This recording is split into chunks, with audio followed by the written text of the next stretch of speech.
अमर नारद। वह इस बात को मानने वाले न थे कि यह संसार मिथ्या है। इससे उदासीन रहकर आत्म कल्याण में ही रत रहना चाहिए। वे इस प्रकार के प्रचारों को स्वार्थपूर्ण समझते हुए देखते थे। वे प्राणी मात्र को ईश्वर की पूजनीय प्रतिमा समझते थे। अनन्य भाव से उसकी भक्ति करते थे। परमार्थ ही उनका स्वार्थ था।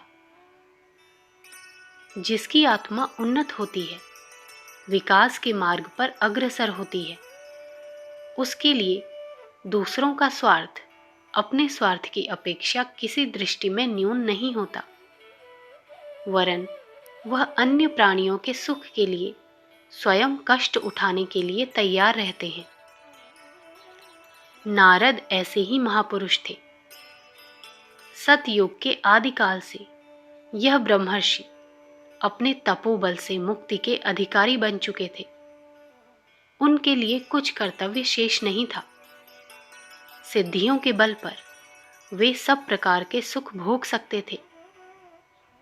इंद्रलोक में उनका समुचित आदर था। विष्णु तो उनके घनिष्ठ मित्र थे। शारीरिक और मानसिक शक्तियां पूर्णता प्राप्त कर चुकी थी।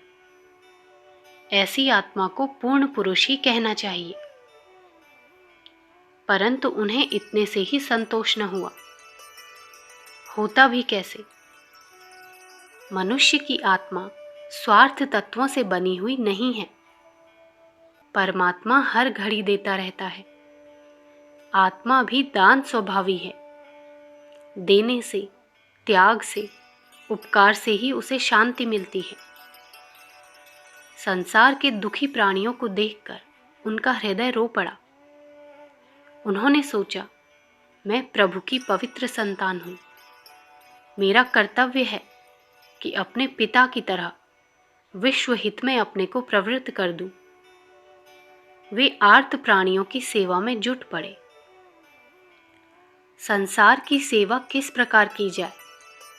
पैसा या अन्य भौतिक वस्तुएं दान करने से दूसरों को कुछ तात्कालिक सहायता मिलती है, परंतु उससे उनका क्लेश नहीं मिट सकता।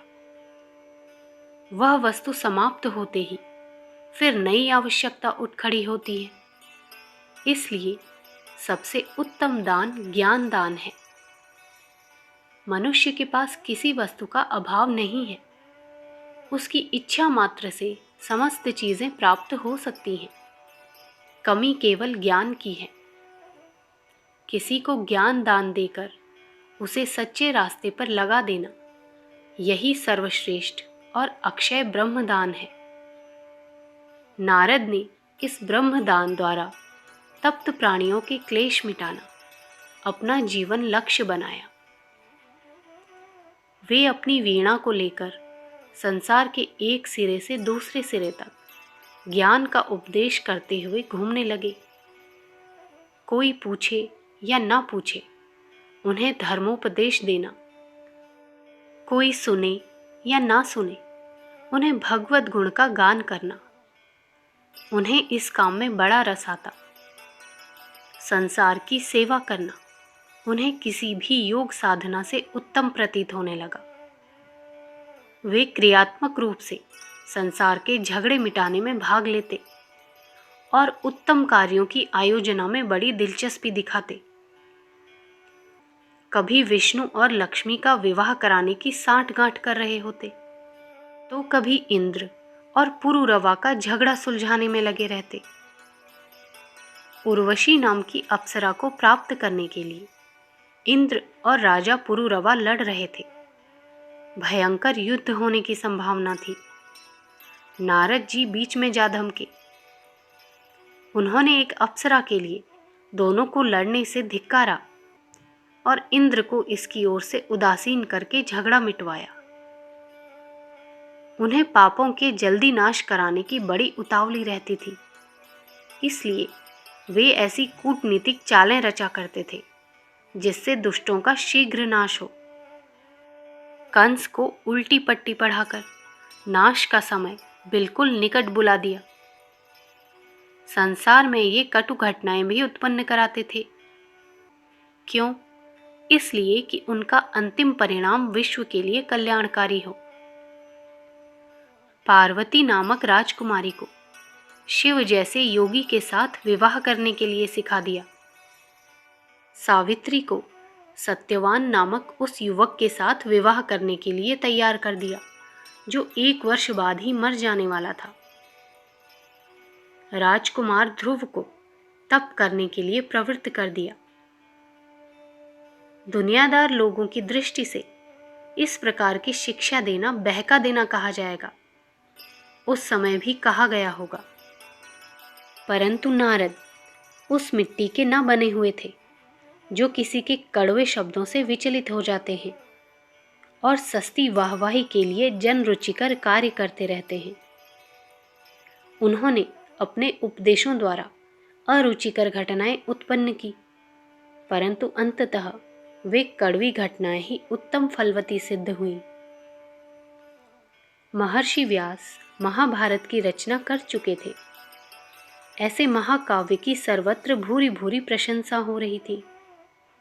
नारद ने उस ग्रंथ को देखा और अनुभव किया कि कोरे इतिहास और नीति शिक्षण से मनुष्य की आत्मिक आवश्यकता पूर्ण नहीं हो सकती।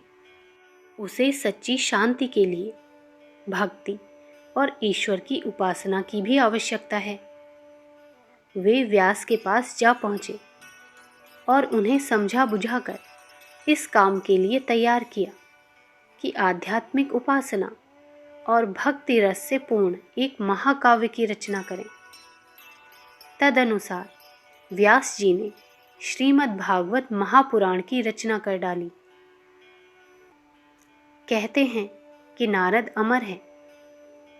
ऐसे महापुरुष का शरीर यदि मर भी गया होगा तो भी वे अमर हैं, जिन्होंने अपने तुच्छ स्वार्थ और शारीरिक सुखों को तिलांजलि देकर संसार के सुख को अपना सुख और परमार्थ को स्वार्थ समझा और उसी में अपना जीवन तिल तिल करके खपा दिया। वे मर नहीं सकते। विश्व हितकारी नारद अमर हैं और अमर रहेंगे। अखंड ज्योति, जुलाई सन 1941, पृष्ठ संख्या 14-15।